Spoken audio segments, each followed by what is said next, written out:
I'm going to show you how to do a stocking stitch, which is one of the most iconic bits of knitting I think that you can do. It's how you start to create that vertical stripe. And it's made by doing a row of knit stitch and then a row of purl stitch. So I've already cast on 10 stitches here. You can refer back to how to cast on and do your slip knot if you need to in the technique section. But I've already started here, and what I'm going to do first is my row of knitting. So I'm going to start by popping my needle to the back of my loop there, with my cast on stitch, bring my yarn around from the back to the front, and I'm going to bring it through and take that off there. So this is where we're really going to start to see the difference between the knit and the purl stitch. So with the knit, that yarn is always coming around the back before it crosses between those needles. And we're putting it off from there, and you'll see that yarn wants to sit at the back. The yarn that's coming from our ball of wool is going to stay in that position while we're doing our row of knitting. So we're going to pop that in, make sure it's crossing to the back there, and that yarn is coming around, and we're able to pull our stitch off that way. I've gone slightly quicker this time. If you want a quick refresh on how to do the knitting, again, you can look in that technique section, but hopefully you're feeling fairly confident if you're ready to tackle a bit of stocking stitch. So that's coming up over there. That needle is going from the front, crossing over to the back.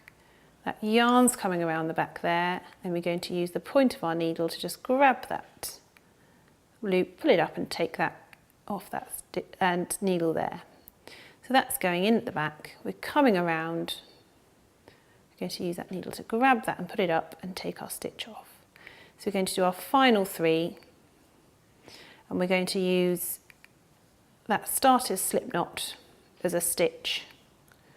That's going in there, that yarn's coming around the back. We're going to pick it up and take that off there, and then our slip knot is our final one. So we've done 1 row of knitting. And what you'll see is those little loops that we've made are going up and joining onto our stitches. Now what we're going to do is turn that into our left hand, swap our needles over. What you can see once we turn it over is actually it's the reverse. So those loops have now all of a sudden got these little sort of collars on them that are sitting at the bottom of our stitch. And you'll see as we start to put a purl stitch with that, it starts to change how that design will look. So what we're going to do now is our purl stitch. So we're going to go in from the front and cross that over, and you'll need your yarn to the front of your work this time. So that is going to go around the back of the needle still, but the needle that's in the front of the work. And he's going to come catch that loop, and it's going to come off that way. Again, if you want to slow down and go back, we've got a special purl technique you can go and look at, but hopefully this will be enough for you to be able to work with. So that's going to pull that yarn loop up through there and take that off. So that needle's coming in at the front. Our yarn is always at the front when we're doing purl, because it needs to come around the top needle rather than going around the back needle. So again, we're coming in from the front, that yarn is going around that needle on the front, and it's coming through, and we're taking it off. And you can see we're building up our rows, and from this side, it wouldn't look a lot different from garter stitch, but in a minute, when we turn it round, you'll see how it starts to make that stocking stitch. So I'm taking that off there, it's going around there. We're going to take that off the front, so he's coming in from the front, that yarn's going around there. I'm going to draw that loop up and take it off, and we'll use our final 3 stitches. Just going to speed up a little bit now. Draw it round, pull it through,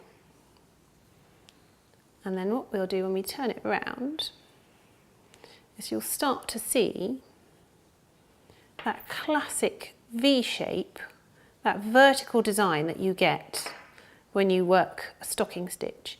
The back is what is called reverse stocking stitch, which makes sense, but it's where actually it creates this very horizontal design instead.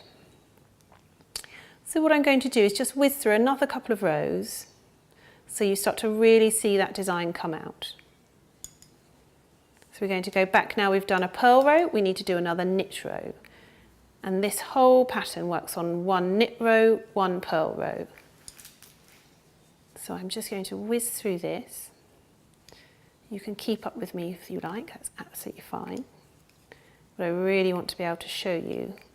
And again, you'll see as we're knitting, instead of purling, that yarn is to the back of your work because it's coming around the back. And I always find it easier to knit a stitch rather than purl, even though there's very little difference in it. I'm not sure why I would have one preference over the other, but I just do. So that's another row of knitting done, and you can see that design really starts to come out. We've just finished on a knit row, and what that's showing us is that lovely vertical design. When we go to the back, when what you can see is this horizontal design, this wiggly wavy thing, that is when you know you've got to do a purl row. So we're going to do another row of purl down this side, and the purl side will always look wiggly and wavy, and we'll have that horizontal design in it instead. Again, I'm going to do this quite quickly just so I can show you that difference and how that yarn, because it's sitting to the front instead, it's creating, it's almost like a relief. The purl side, the reverse stocking side as we call it, sort of stands up with that wiggly wavy pattern like that, but the stocking side is that flatter vertical pattern. So you know now we've turned around, when it's on that side, you've got to do your knit stitch.